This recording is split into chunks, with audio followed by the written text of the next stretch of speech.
Hello friends, welcome back to મુક્તિસ kitchen. હું છું મુક્તિ પંડ્યા. આજે આપણે બનાવીશું. ઘણી વખત આપણા ઘરમાં ભાત વધી જતા હોય છે. આપણે સવારના ભાત ઘણી વખત રાતના વઘારી દેતા હોય છે, પણ ઘણી વખત આપણને ભાત વધે તો વારંવાર વઘારેલા ભાત બી આપણને ભાવતા નથી. તો અહીંયા આપણે 1 કપ ભાત જો તમારા વધ્યા હોય તો એમાંથી આપણે 2 રેસીપી બનાવીશું. તો અહીંયા આપણે આ 2 રેસીપી કેવી રીતે બનાવીશું એ હું બતાવવાની છું તમને. તો સૌથી પહેલાં અહીંયા તમારે ભાત વધેલા હોય એ લઈ લેવાના છે. જેમ કે આપણે સવારે ભાત બનાવતા હોય છે તો સાંજે ભૂખ લાગતી હોય છે તો આપણે ભાત વઘારી નાખીએ છીએ, કાં તો પછી આપણે ભાતને ફેંકી દેતા હોઈએ છીએ.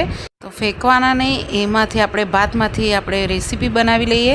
તો એક મિક્સર જારનું કોઈ બી એક બાઉલ લઈ લઈશું. એમાં આપણે જેટલા તમારે ભાત છે એ બધા જ આવી રીતે મિક્સરના બાઉલમાં એડ કરી દેવાના. એની અંદર આપણે 2 થી 3 ચમચી જેટલું પાણી એડ કરવાનું છે. અહીંયા આપણે રૂમ ટેમ્પરેચર ઉપર હોય એ જ પાણી લેવાનું છે અને મિક્સરનું ઢાંકણું બંધ કરીને આપણે આને પીસીને રેડી કરી લેવાનું છે. તો આને આપણે હવે ગ્રાઇન્ડ કરી લઈએ. અહીંયા આપણું સરસ ગ્રાઇન્ડ થઈ ગયું છે, તમે જોઈ શકો છો. આ રીતે ગ્રાઇન્ડ થઈ જવું જોઈએ. ભાતને પીસતી વખતે તમારે અહીંયા પાણીનો ઉપયોગ બહુ નથી કરવાનો, એ તમારે ખાસ ધ્યાન રાખવાનું. અને આ રીતે તમારું ભાત દરદરું હોય એવી રીતે જ પીસવાઈને રેડી કરવાનું છે. અને આ રીતનું તમારે થિકનેસ રાખીને જ પીસવાનું છે, પતલું ના થઈ જાય એ ખાસ ધ્યાન રાખવાનું તમારે. હવે આપણે જે આ ભાતને પીસીને રેડી કરેલું છે એને આપણે એક વાસણમાં કાઢી લઈશું. આવી રીતે બધું જ વાસણમાં લઈ લીધા પછી અહીંયા આપણે ભાતની અંદર બીજી સામગ્રી જે એડ કરવાની છે એ લઈ લઈશું. ફરીથી આપણે જે ભાત મિક્સરમાં ગ્રાઇન્ડ કર્યા હતો એ જ ગ્રાઇન્ડવાળું બાઉલ લઈ લેવાનું. એની અંદર આપણે 1 કપ જેટલું અહીંયા આપણે રવો એડ કરીશું. અહીંયા તમારે ઝીણો રવો કે મોટો રવો જે એડ કરવો હોય તમે કરી શકો છો. અને એની સામે આપણે 2 ચમચી જેવું આપણે ચણાનો લોટ ઉપયોગમાં લેવાનો છે. અહીંયા તમે એકલો ચણાના લોટનો ઉપયોગ કરી શકો છો, કાં તો પછી એકલો રવો બી ઉપયોગ કરી શકો છો. હવે આપણે એની અંદર 2 થી 3 ચમચી જેટલું પાણી એડ કરીને આને બી આપણે સ્મૂથ પેસ્ટ બનાવીને રેડી કરી લેવાનું છે. તો આ રીતે તમારી સ્મૂથ પેસ્ટ બનીને રેડી થઈ જશે, તમે જોઈ શકો છો. આ રીતે તમારું ગ્રાઇન્ડ થઈ જવું જોઈએ. ગ્રાઇન્ડ કરતી વખતે ખાસ ધ્યાન રાખવાનું કે બહુ પાણીનો ઉપયોગ નહીં કરવાનો. પછી જે બાઉલમાં આપણે ભાત પીસીને રાખ્યા હતા એ જ બાઉલમાં આપણે આ બેટરને બી કાઢી દેવાનું છે.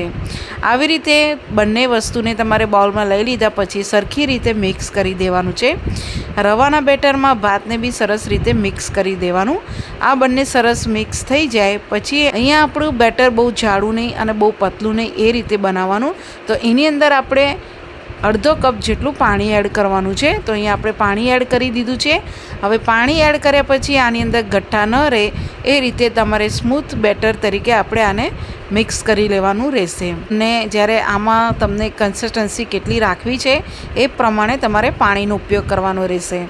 આ રીતની કન્સિસ્ટન્સી થઈ જાય પછી તમારે આની અંદર એડ કરવાનું રહેશે 1 ચમચી જેવા આદુ મરચાં અને લસણની પેસ્ટ એડ કરવાની. આની અંદર થોડો લસણનો સ્વાદ બહુ જ સરસ લાગે છે. જો તમે ખાતા હોય તો જરૂરથી એડ કરજો, ન ખાતા હોય તો સ્કીપ કરી દેજો. હવે આપણે આદુ મરચાં લસણને બી સરસ રીતે મિક્સ કરી દઈશું.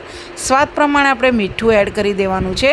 અહીંયા મીઠું જો તમે ભાત રાંધતા વખતે એડ કરતા હોય તો તમારે આમાં ધ્યાનથી મીઠું એડ કરવાનું. મેં એડ નથી કર્યું એટલે હું સ્વાદ પ્રમાણે એડ કરું છું. અડધી ચમચી જેવો આપણે તીખાશ માટે ચીલી ફ્લેક્સ એડ કરીશું. જો તમે બાળકો માટે બનાવતા હોય નાના તો તમે અહીંયા ચીલી ફ્લેક્સ અને મરચાંને એવોઇડ કરી શકો છો. હવે આપણે સરખી રીતે મિક્સ કરી દઈશું. હવે અહીંયા આપણા જે ઢોકળા બનાવવાના છે એને સરસ રીતે ફૂલે અને એકદમ સોફ્ટ થાય એની માટે આપણે અડધી ચમચી જેવો ઈનો ફ્રૂટ સોલ્ટ એડ કરીશું અને ઈનોને એક્ટિવ કરવા માટે 1 ચમચી જેવું પાણી ઈનો પર એડ કરીશું. હવે સરખી રીતે આને મિક્સ કરી લેવાનું છે. હવે આપણે એક બીજી બાજુ ગેસ ઉપર કઢાઈ મૂકી દઈશું. જ્યારે તમે ઈનો એડ કરો ત્યારે તમારે સાઈડમાં આવી રીતે સ્ટીમરમાં મૂકી દેવાનું. જેમાં તમારે ઢોકળા બનાવવાના હોય એ પહેલાંથી જ તમારે આ રીતે રેડી રાખવાનું રહેશે. થાળી પર ગ્રીસ કરીને પછી જે આપણે બેટર બનાવીને રાખ્યું છે એ બધું આમાં એડ કરી દઈશું. તમને અહીંયા ઢોકળા પતલા કે જાડા જે સાઇઝના તમને ભાવે એ પ્રમાણે તમે અહીંયા બેટર એડ કરી શકો છો. આ રીતે થાળીમાં બધું બેટર એડ થઈ જાય પછી આના ઉપર તમારે જો મરી પાવડર કે રેડ ચીલી પાવડર સ્પ્રિંકલ કરવું હોય તો કરી શકો છો, પણ મેં નથી કર્યું. હવે આપણે આના ઉપર ઢાંકણું ઢાંકીને ફાસ્ટ ગેસની ફ્લેમ ઉપર 5 મિનિટ માટે કૂક થવા દઈશું. 5 મિનિટ જેવું થઈ જાય પછી આપણે ખોલીને જોઈ લઈશું. તમે જોઈ શકો છો કે આપણા ઢોકળા સરસ એવા ચડી ગયા છે. ચાકુ નાખીને ચેક કરીશું તો કાચા જરા બી નથી અને ઉપર સરસ એવા ફૂલી બી ગયા છે. હવે ગેસની ફ્લેમ બંધ કરીને આપણે આ થાળીને બહાર કાઢી દઈશું. અને થાળી બહાર કાઢ્યા પછી રૂમ ટેમ્પરેચર ઉપર એકદમ ઠંડા થાય પછી જ તમારે આને કટ કરવાના રહેશે અને કાઢવાના રહેશે. એ પહેલાં તમારે કટ નહીં કરવાના. હવે આપણો અહીંયા રૂમ ટેમ્પરેચર ઉપર આ થાળી ઠંડી થઈ ગઈ છે અને એકદમ સરસ એવું ઠંડુ થઈ ગયું છે. તો હવે આપણે આને કટ કરી લઈએ. સૌથી પહેલાં તમારે સાઈડમાં આવી રીતે કટ કરીને અલગ કરી દેવાનું થાળીથી. અને પછી જે સાઇઝમાં તમારે કટ કરવા છે, જે શેપમાં કટ કરવા છે એ પ્રમાણે તમારે આને કટ કરીને રેડી કરી લેવાનું રહેશે. આ રીતે તમારે કટ થઈ જાય પછી તમારે ઢોકળાને જો આ રીતે સાદા ખાવા હોય તો ખાઈ શકો છો. હવે હું તમને કાઢીને બતાવું કે કેવા બન્યા છે. આ રીતે તમે કાઢીને જોશો તો તમારા અહીંયા વધેલા ભાતમાંથી આ ઢોકળા એકદમ જ સરસ બન્યા છે. તમે જોઈ શકો છો કે એટલા સોફ્ટ બને છે અને એકદમ જ સરસ એવા બને છે. તમે જોઈ શકો છો આ રીતે અંદરથી બી સરસ એવા કૂક થઈ ગયા છે. અને આ ઢોકળા ખરેખર બહુ જ સરસ છે. કોઈ તમને કહેશે નહીં કે આ ભાત વધ્યા હતા એમાંથી તમે બનાવેલા છો. અને ઇઝીલી અને એટલા સોફ્ટ બનેલા છે. અને તમે આ ઢોકળાને આ રીતે જો ગરમ ગરમ એકલા તેલમાં બોળીને ખાશો તો પણ બહુ સરસ લાગે છે. ને પણ આપણે અહીંયા વઘારવાના છે.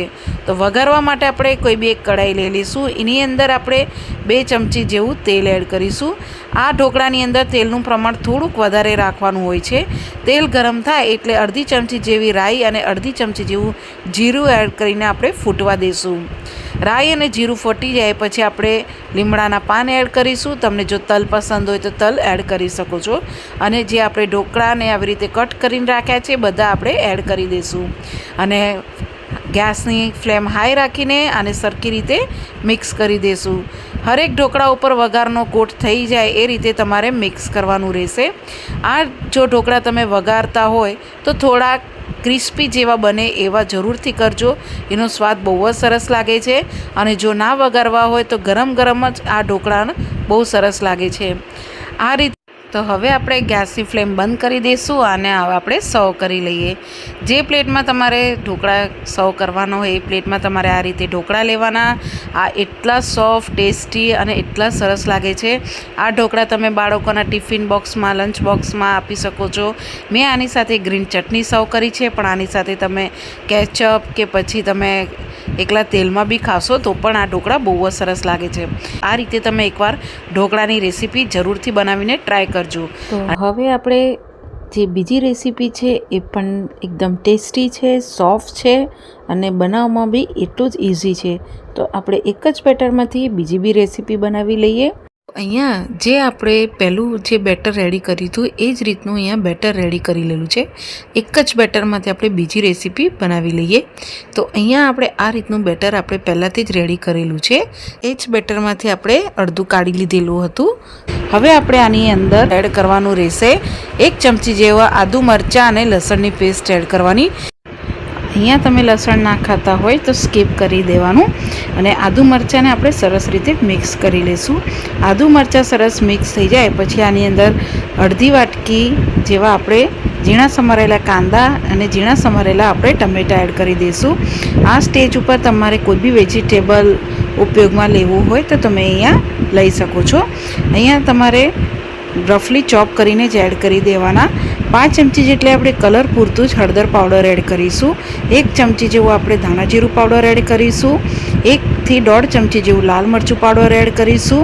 અને આપણે 1 ચમચી જેવું અહીંયા આપણે જીરું લેવાનું છે. જીરુંને આ રીતે તમારે હાથથી ક્રશ કરીને તમારે એડ કરવાનું રહેશે. અહીંયા મેં શેકેલું જીરું લીધું છે, તમે કાચું જીરું બી લઈ શકો છો. અહીંયા હવે સ્વાદ પ્રમાણે આપણે મીઠું એડ કરી દઈશું. અને અડધી ચમચી જેવું આપણે ગરમ મસાલો પાવડર એડ કરીશું. તમે જો નાના બાળકો માટે બનાવતા હોય તો લાલ મરચું અને લીલું મરચુંને તમે સ્કીપ કરી શકો છો. હવે આ બધો જ મસાલો સરસ રીતે બેટરમાં આપણે મિક્સ કરી દેવાનું રહેશે. જેમ મેં પહેલાં બી કીધું કે અહીંયા બેટર તમારું બહુ પતલું ના થઈ જાય, એ ખાસ ધ્યાન રાખવાનું છે. હવે આપણું અહીંયા આ બેટર બનીને રેડી થઈ ગયું છે. તો હવે આપણે આના ચીલા ઉતારી લઈએ. તો ચીલા ઉતારવા માટે ગેસ ચાલુ કરીને તો કોઈ બી તમારે નોનસ્ટિક પેન લઈ લેવાનું. એની અંદર આપણે 1 ચમચી જેવું ઘી એડ કરીશું અને ઘીને આપણે સ્પ્રેડ કરી દઈશું. ઘીની જગ્યાએ તમારે તેલ કે બટરનો ઉપયોગ કરવો હોય તો કરી શકો છો. હવે ગેસની ફ્લેમ તમારે મીડિયમ રાખીને પેનની અંદર 1 થી 2 ચમચા જેટલું જે આપણે બેટર રેડી કરીને રાખ્યું છે એ આપણે એડ કરી દઈશું. અહીંયા એટલું ખાસ ધ્યાન રાખવાનું કે બેટર જે તમે એડ કરો એ પતલું તમારે એડ નથી કરવાનું. હવે ઢાંકીને આપણે 4-1 મિનિટ જેવું થવા દઈશું. 4-1 મિનિટ જેવું થાય પછી ખોલીને તમે જોઈ શકો છો કે આપણું ઉપરથી સરસ એવું ડ્રાય થઈ ગયું છે. ઉપરથી ડ્રાય થાય પછી તમારે આ રીતે ચમચાની મદદથી ધીરેથી તમારે ફ્લિપ કરવાનું રહેશે. મીડિયમ ગેસની ફ્લેમ ઉપર બીજી સાઈડ બી ગોલ્ડન રંગનું થાય એટલું તમારે કૂક કરવાનું રહેશે. અહીંયા આને 4 થી 5 મિનિટ જેવો સમય લાગે છે. ઉતાવળ જરા બી નહીં કરવાની. હવે ફરીથી ઉપરથી આપણે થોડું 1 ચમચી જેવું ઘી એડ કરીશું અને બંને બાજુ સરસ રીતે ગોલ્ડન રંગનું થાય એ રીતે આપણે મીડિયમ ગેસની ફ્લેમ ઉપર આપણે શેકીને રેડી કરી લઈશું. આને ખાસ ધ્યાન રાખવાનું કે જે તમે આ ચીલા બનાવો છો એ જાડા બનાવવાના, બહુ પતલા નહીં અને બહુ જાડા નહીં એવા બનાવવાના રહેશે. હવે આપણો આ ચીલો બનીને રેડી છે તે આપણે એક પ્લેટમાં લઈ લઈશું અને આ જ રીતે આપણે બધા બનાવીને રેડી કરી લઈશું. તો અહીંયા આપણા વધેલા ભાતમાંથી બધા ચીલા બનાવીને રેડી કર્યા છે અને એટલા જ ટેસ્ટી અને એટલા જ આ સોફ્ટ બને છે, તમે જોઈ શકો છો. અને તમે આ ચીલા બાળકોના લંચ બોક્સમાં કે સવાર સાંજ નાસ્તામાં ખાઈ શકો છો. તો આ રીતે 1 કપ ભાત તમારા જો વધ્યા હોય તો તમે એમાંથી 2 રીતની રેસીપી તમે બનાવી શકો છો. જે બી તમને બનાવી હોય તમે ઇઝીલી બનાવી શકો છો. અને તમને જો મારી રેસીપી ગમે તો મારી ચેનલને સબસ્ક્રાઈબ કરજો, બેલ આઇકન પર ક્લિક કરજો, લાઇક કરજો, શેર કરજો અને તમને કેવી લાગી મને કોમેન્ટ્સ બોક્સમાં જરૂરથી જણાવજો. Thank you for watching.